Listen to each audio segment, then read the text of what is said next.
studies and you go before your CFO and they take a look at the return on investments and everything else, more likely than not, you'll end up being approved for those types of projects. And that's all I had to say. Any other questions?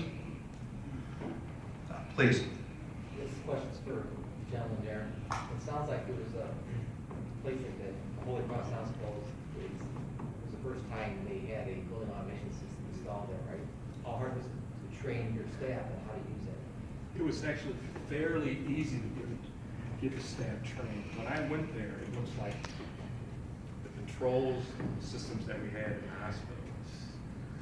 One of our oldest buildings, for example, is 1926. So you can imagine some of the types of infrastructure and buildings as old as that.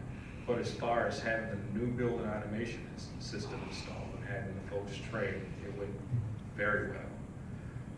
Not only did it go very well, as I mentioned, we have about 26 different mechanical rooms throughout the hospital. So these guys literally had to go from mechanical room to mechanical room to manually adjust temperatures. Now they can adjust the temperatures, of course, through the front end. Plus we have outdoor reset controllers that automatically optimize our system. And now what I'm looking for is probably about 3 months, I'm going to go to our engineering department and say, now that you have more time than the maintenance, I don't want to hear any excuses.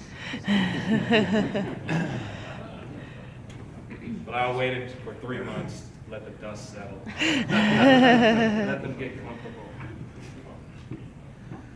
Anybody else? Okay, well, thank you for coming, and I appreciate coming to the expo.